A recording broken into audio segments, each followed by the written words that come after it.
Halo semuanya, saya Muhammad Naufal Asmidafa, absen 20 dari kelas 98. Dan saya Riki Ibrahim Syah, absen 26 dari kelas 98. Assalamualaikum warahmatullahi wabarakatuh. Halo sahabat muslim semuanya, apa kabar? Semoga selalu dalam lindungan Allah Subhanahu wa Ta'ala dan dimudahkan segala urusannya. Terima kasih sudah mendengarkan podcast ini. Senang sekali bisa kembali hadir menemani aktivitas kalian semua. Teman-teman, manusia adalah makhluk sosial yang setiap hari berinteraksi dengan orang lain. Dan ternyata dalam Islam cara kita berkomunikasi itu nggak boleh sembarangan loh. Ada adab, ada nilai ibadah, bahkan setiap tutur kata kita akan dihisab di akhirat. Nah, kali ini kita akan ngobrol santai seputar etika pergaulan dan komunikasi Islami. Yuk kita mulai. Kalau ngomong pasti ingin dipahami kan? Dan kita juga pasti ingin disukai bukan dijauhi. Makanya dalam Islam komunikasi itu harus dilakukan dengan kata-kata yang membawa kebaikan. Rasulullah bersabda, barang siapa yang beriman kepada Allah dan hari akhir, maka hendaklah ia berkata yang baik atau diam. Hadis riwayat Bukhari dan Muslim.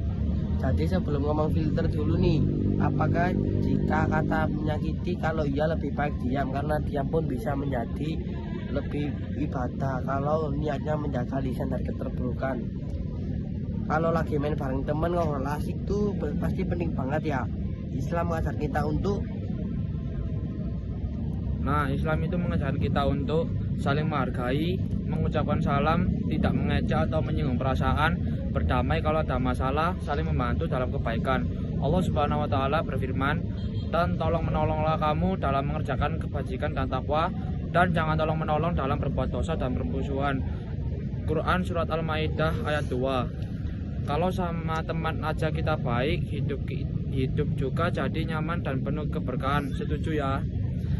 Kalau sama orang yang lebih tua, misalnya orang tua, guru atau kakak-kakak di sekitar kita, tentu adabnya beda dong. Jadi kita harus bertutur kata lembut, tidak memantah, menghormati pendapat mereka, mendengarkan dengan sopan. Rasulullah bersabda, bukan termasuk golongan kami orang yang tidak menyayangi yang mulia dan tidak menghormati yang tua. Hadis riwayat Tirmidzi. Artinya sopan kepada yang lebih tua itu bagian dari iman, bikin hati mereka senang, insya Allah pun ridho pada kita.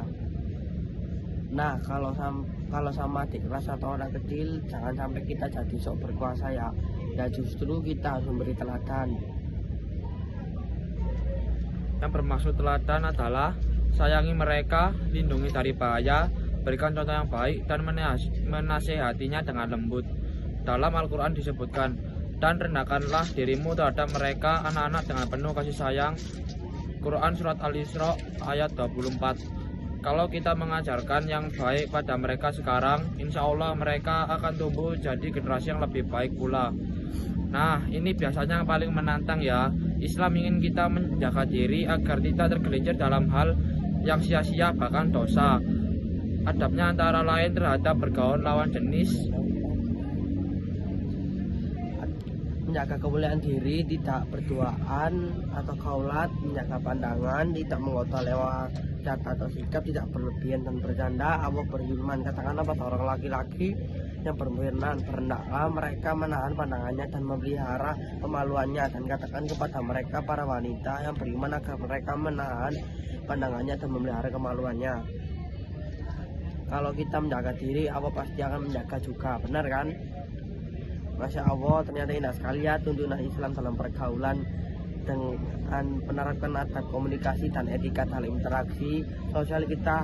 Bukan hanya dihormati manusia, tapi juga dicintai Allah Subhanahu wa Ta'ala. Semoga mulai hari ini tutur kata kita makin santun dan pergaulan kita makin dijaga. Dan sekian podcast dari kami. Wassalamualaikum warahmatullahi wabarakatuh. Amos.